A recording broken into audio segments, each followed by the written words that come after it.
ഇത് കണ്ടോ, ആരും വിളിക്കാതെ അമ്മ വന്നിരുന്ന കണ്ടോ? ഇതാണ് സ്നേഹം എന്ന് പറയുന്നത്. മതി മതി, തുടങ്ങാറായോ? ദേ, മുത്തശ്ശി പാതി ഉറങ്ങിയതുപോലെ ഇത്രയും വലിയ കാര്യത്തിന് വന്നിരിക്കുന്ന. അയ്യോ സമയം, അമ്മേ ചാനൽ മാറ്റാം.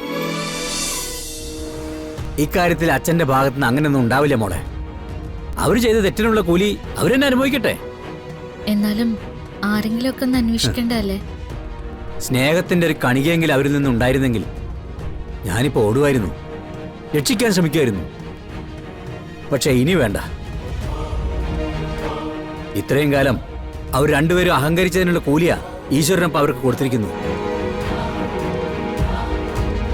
അതെന്ത് വിധിയായാലും ഞാനത് സഹിക്കാൻ തയ്യാറാണ്. മോള് ഫോൺ വെച്ചോ.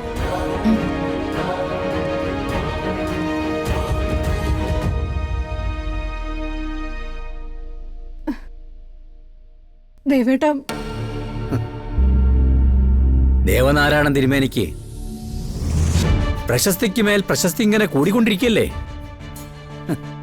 ഇത്രയും പ്രായമുള്ള സ്വന്തം അമ്മയാ ഈ നാണക്കേട് വരുത്തി വെച്ചിരിക്കുന്നത്. ഇനി ഇത് ആളുകൾ അറിയില്ലേ? നാളെ പത്രത്തിൽ വരില്ലേ? മയക്കുമരുന്ന് കച്ചവടം നടത്തിയ കുടുംബത്തിന് പിന്നെ നാട്ടിലെന്ത് മര്യാദയാണ്? ആ ഒളിഞ്ഞും തെളിഞ്ഞും കുറ്റം പറഞ്ഞിരുന്നവര് ഇനിയിപ്പോ വെട്ടത്തിൽ പറയാൻ തുടങ്ങും. ജീവനോടെ ചുട്ടുകൊല്ലാൻ ജനിച്ചവരാണ്. അല്ലെങ്കിൽ ഇങ്ങനെ ഉണ്ടൊരു യോഗം. എന്തോ ആണെന്നുള്ള അഹങ്കാര ഇതെവിടുന്ന ഈ കൂട്ടുകെട്ടി ചെന്ന് പെടുന്നത്? മനസ്സുകൊണ്ട് തയ്യാറാണെന്ന് പറഞ്ഞ് പുറത്തേക്ക് ഇറങ്ങിയാൽ മതി, എല്ലാം തനിയെ വന്നോളൂ. ഇത്തരം കാര്യങ്ങളുടെ അവസ്ഥ അതാ. എന്റെ കൃഷ്ണ, ഞാൻ മനമുരുകി പ്രാർത്ഥിക്കുക. ഈ നടന്നതൊക്കെ സത്യമാണെങ്കിൽ അതിനവർ ശിക്ഷിക്കപ്പെട്ടേ പറ്റൂ.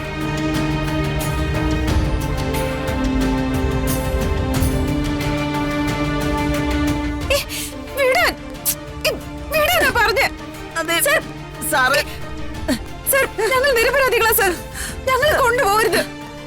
എന്റെ പൊന്നു സാറേ, ഞങ്ങളെ ആരോ ചതിച്ചതാ. ഞാൻ സാറിന് ഒരുത്തനെ കാണിച്ചു തന്നില്ലേ? അവന്റെ കയ്യിലാ പൊതിയുണ്ടായിരുന്നേ. ഞങ്ങളെ ഈ സിനിമയിലേക്ക് കൊണ്ടുവന്നതേ ശരത് എന്ന് പറയുന്ന ഒരു കൊച്ചനാ. അവനും അത് കണ്ടതാ സാറേ. നിങ്ങൾ ഈ പറയുന്ന ശരത്തിനെ കുറിച്ച് ഞാൻ അന്വേഷിച്ചു. അവനൊരു ഡ്രഗ് ഡീലറാ. അവൻ മുങ്ങിക്കളഞ്ഞു. അയ്യോ, അവനെ പൊക്കാനുള്ള ഏർപ്പാടുകളൊക്കെ ഞങ്ങൾ ചെയ്തിട്ടുണ്ട്. എന്റെ ദൈവമേ, ചുറ്റുമുള്ളവരൊക്കെ കള്ളന്മാരാണോ? മോളെ പ്രിയങ്കെ, സാറിനെ ഇക്കാര്യം അറിയിച്ചത് നീയാണെന്ന് പറ. സർ, ലൊക്കേഷനിൽ ഡ്രഗ് ഡീൽ ഉണ്ടെന്നും സാറിന് മെസ്സേജ് അയച്ചത് ഞാനാ. ഞങ്ങൾക്ക് ലൊക്കേഷനിൽ നിന്ന് മെസ്സേജ് കിട്ടിയെന്നുള്ള സത്യ. പക്ഷെ അത് അയച്ചത് ഈ സിനിമയിലെ ഹീറോയിൻ മെറിനാണല്ലോ. ഈശ്വരനാണ് സത്യം, അത് അയച്ചത് ഞാനാ സർ. സാറേ, ഞാൻ അയപ്പിച്ചത്.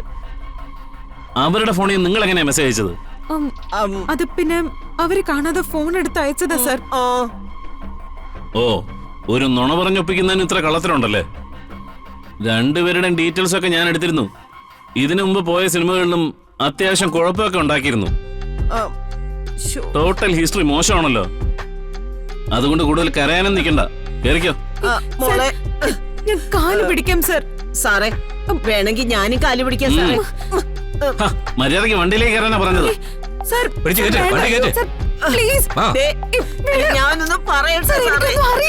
അതെ, ഞങ്ങളല്ല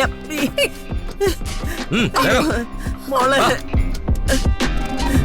അതെ സാറേ.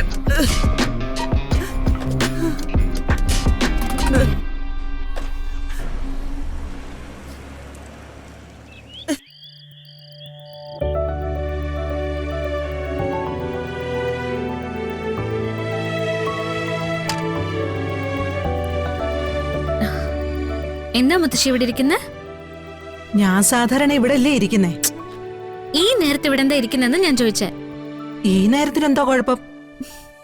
ഇന്ന് പ്രത്യേകത ഒന്നുമില്ലേ? എന്ത് പ്രത്യേകത?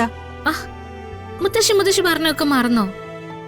ഈ 100 ചോദ്യം ചോദിക്കുന്നതിന് പകരം കാര്യം എന്താന്ന് വെച്ചാ പറഞ്ഞ പോരെ. ഇന്നാ ശ്യാമ മഠത്തിന്റെ പ്രോഗ്രാം ഉള്ളത് ടിവിയില്. ഓ, എന്തോ ഇന്റർവ്യൂ മറ്റോ ടിവിയില് അല്ലേ? ശ്യാമ മാഡത്തിന്റെ ജീവിതകഥ പറയാൻ പോവാ. ഞാൻ കരുതിയത് ഈ സമയമാകുമ്പോ മുത്തശ്ശി ടിവിയുടെ മുന്നിൽ ഉണ്ടാവുന്ന. ഓ, ഇതിലൊക്കെ ശ്രദ്ധിക്കാൻ എന്തിരിക്കുന്നു? പേരുകേട്ട ആളുകളാവുമ്പോ ഇടയ്ക്കിടയ്ക്ക് ഇന്റർവ്യൂ ഉണ്ടാവും, ജീവിതകഥ പറച്ചിലും ഉണ്ടാവും. ആഹാ. ഇത് ശ്യാമ മാഡം പറയാൻ പോകുന്ന, അതുകൊണ്ട് എനിക്കത് കേൾക്കണം, മുത്തശ്ശിയും കേൾക്കണം. ആ, ഞാൻ വന്നോളാം. അവനെവിടെ? വരുൺ. വരുൺ ഇവിടെ ഉണ്ടാവുന്ന ഞാൻ വിചാരിച്ചേ. ഞാനേ മുറിയിലൊന്ന് ചെന്ന് നോക്കട്ടെ.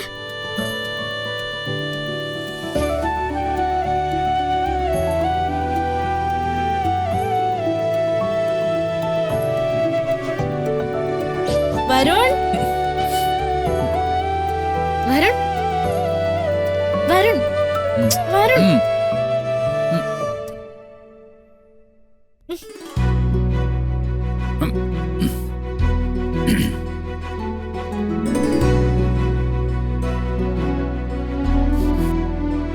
ഇതെന്താടോ എന്നെ വിളിച്ചുണർത്തിയിട്ട് താൻ മുഖം തിരിച്ചു വയ്ക്കുന്നത്?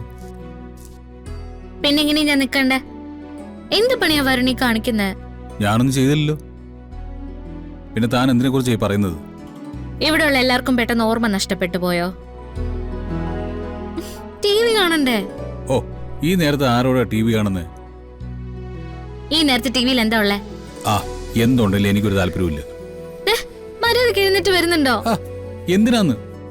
ഒരു നുള്ളി വെച്ചെന്നുണ്ടല്ലോ. ശ്യാമ മേഡത്തിന്റെ പ്രോഗ്രാം ഇന്നല്ലേ, ഇപ്പോഴല്ലേ? ആ, ഓ, ഞാനത് മറന്നുപോയി. മറക്കും, അല്ലെങ്കിലും വലിയ പറച്ചിലാണല്ലോ. എനിക്കിഷ്ടപ്പെട്ട കാര്യങ്ങളൊന്നും മറക്കില്ലാന്ന്. പിന്നെ ഇതെങ്ങനെയാ മറന്നേ? ആ, പെണങ്ങണ്ട, നമുക്ക് അങ്ങോട്ട് പോയിരുന്ന് കണ്ടാ പോരെ. പിന്നെ ഒരു കാര്യം ഞാൻ പറയാം, താൻ വിളിക്കുന്നതുകൊണ്ട് ഞാൻ വരുന്നതേ ഉള്ളൂ. സംഗതി ബോറാണെങ്കിൽ ഞാനിരുന്ന് ഉറങ്ങും. ശ്യാമ മേഡം അവരുടെ ആത്മകഥ പറയുന്നത് ബോറാണെന്നോ? എന്തൊക്കെയാ വരുണീ പറയുന്നേ? ഞാൻ എന്താ വരുന്നത്, താൻ നടന്നോ? ആ, വരണേ.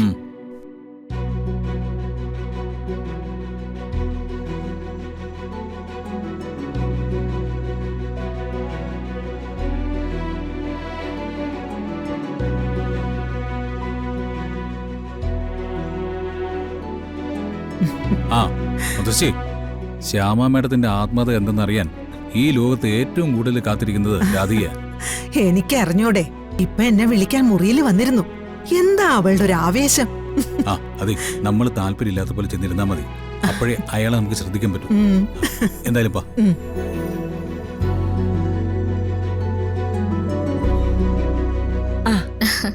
അമ്മയെങ്കിലും കൃത്യസമയത്ത് ഇവിടെ വന്നിരുന്നല്ലോ. അമ്മയ്ക്കെങ്കിലും ഉത്തരവാദിത്വം ഉണ്ടല്ലോ. എന്റെ മോളൊരു കാര്യം പറഞ്ഞാ അമ്മ അത് കേൾക്കാതിരിക്കോ? അമ്മ വന്ന് നിന്നെ വിളിക്കാനിരിക്കുവായിരുന്നു. ഇത് കണ്ടോ, ആരും വിളിക്കാതെ അമ്മ വന്നിരുന്ന കണ്ടോ? ഇതാണ് സ്നേഹം എന്ന് പറയുന്നത്. ആ, മതി മതി, തുടങ്ങാറായോ? ദേ, മുത്തശ്ശി പാതി ഉറങ്ങിയതുപോലെ ഇത്രയും വലിയ കാര്യത്തിന് വന്നിരിക്കുന്നെ. അയ്യോ സമയം, അമ്മേ ചാനൽ മാറ്റാം.